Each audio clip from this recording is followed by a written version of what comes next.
मोदी जी का राम राम भिजवाया है, बोला है, तो आपको घर जाकर हमारे आस पड़ोस में जहाँ भी जाए आपको मोदी जी का राम राम भिजवाना है। और मैं तो सिर्फ ये आरती जी और आप सबका ये आयोजन है, मैं तो आपसे रूबरू होने के लिए आई हूँ, आशीर्वाद लेने के लिए आई हूँ, अपील करने के लिए आई हूँ कि भारतीय जनता पार्टी ने मुझे प्रत्याशी बनाया है, इस लायक समझा है कि मैं कुछ काम कर सकूं, लेकिन आप सबका सहयोग जब तक नहीं मिलेगा तब तक मैं कुछ नहीं कर पाऊंगी। इसलिए सबसे पहले तो माता बहनों आप सभी को मुझ पर आशीर्वाद बनाए रखना है और आदरणीय मोदी जी को तीसरी बार प्रधानमंत्री बनाने के लिए आप सबको भारतीय जनता पार्टी को सहयोग करना है, ऐसी अपील मैं आपसे सबसे पहले करती हूँ। और क्यों करना है तो वो संगीता दीदी ने आपको बहुत सारी योजनाओं के बारे में बताया है। आदरणीय मोदी जी ने कोई वर्ग को नहीं छोड़ा है, उन्होंने किसानों के लिए किसान सम्मान निधि देकर अच्छा काम किया है। उन्होंने महिलाओं को आगे बढ़ाने के लिए मुझ जैसी बहन को, मुझ जैसी महिला को जो बूथ की कार्यकर्ता हूँ, फिर भी उन्होंने संसद में 33% आरक्षण करने का काम किया है। और मैं उदाहरण हूँ पहला कि 33% का लाभ मुझे मिला है, ऐसा मैं समझती हूँ।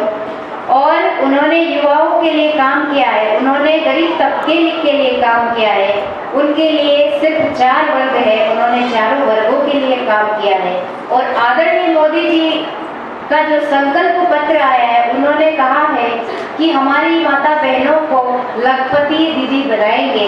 और भारतीय जनता पार्टी की सरकार जब से आई है तब से हमारी महिलाओं को, हमारी माता बहनों को आगे बढ़ाने के लिए बहुत अच्छी अच्छी योजनाएं बनाई है और बहुत अच्छी अच्छी जन कल्याणकारी योजनाओं के माध्यम से आगे बढ़ाने का काम कर रहे हैं।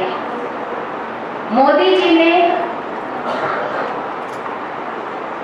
काम इतने अच्छे किए हैं कि आज दूसरी पार्टी के लोग भी मोदी जी को शाबाशी देते हैं।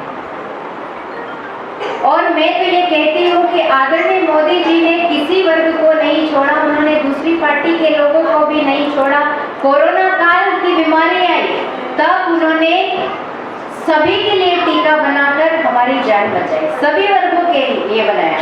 और यहाँ तक कि विदेशों तक भी हमारे भारत में बना टीका गया और मोदी जी ने अच्छा काम किया।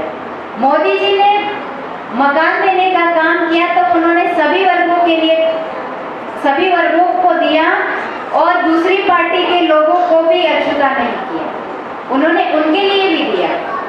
उन्होंने शौचालय बनाने का काम किया, क्योंकि आप यहाँ नगर में निवास करती हैं, लेकिन ग्रामीण एरिया में जो बहन निवास करती है उनको पता है कि जब शौचालय नहीं बने थे तो क्या स्थिति थी। वाकई बहुत स्थिति खराब थी और शौचालय बनने के बाद ग्रामीण एरिया की महिलाएं, माता बहनें बहुत खुश थे, क्योंकि उनको बाहर जाना नहीं पड़ता। और ऐसे कई काम हैं जो इस मंच से गिनाए नहीं जा सकते। मैं तो आपके सामने सिर्फ इसलिए उपस्थित हुई हूँ कि मैं प्रत्याशी जरूर हूँ, लेकिन असली प्रत्याशी कमल का फूल है। तो आप कमल के फूल के लिए आप भारतीय जनता पार्टी को आशीर्वाद दें और मुझे आशीर्वाद दें, ताकि मैं इस झाबुआ, रतलाम और अलीराजपुर संसदीय सीट से विजयी हो और भारतीय जनता विजयी हो। और जब मैं जीत कर लोकसभा में जाऊंगी तो मोदी जी के सामने हमारे लोकसभा संसदीय सीट की जो समस्याएं होगी मैं उनको बता सकूं और हमारे संसदीय सीट का विकास हो सके, छोटे बड़े काम हो सके, ये निवेदन करने के लिए आपके बीच में आई हूँ कि आप मुझे आशीर्वाद दें और आशीर्वाद ऐसा दें कि आने वाली 13 मई को चुनाव है, मतदान है, वो 13 मई को इतनी मत पेटियां भरे और वो बटन इतना दबे, पहले नंबर का बटन है, वो बटन इतना दबे कि वो नीला पड़ जाए दब दब कर। इतनी मेहनत करें आप सभी, क्योंकि ऐसा कहते हैं कि हमारे भाई कभी कभी भूल जाते हैं, लेकिन हमारी माता बहनें बिल्कुल नहीं भूल रही है। वो हमारे पल्लू में गांठ बांध कर रखती है और बिल्कुल जो सुनती है वो करती हैं, तो मेरा आप पर भरोसा है, आप पर विश्वास है। आप विश्वास पर मैं ऐसा मानती हूँ कि आप बिल्कुल झाबुआ जिले की बहनें बिल्कुल भारतीय जनता पार्टी को आशीर्वाद देंगी, मुझे भी आशीर्वाद देंगी, यही कहने के लिए आई हूँ।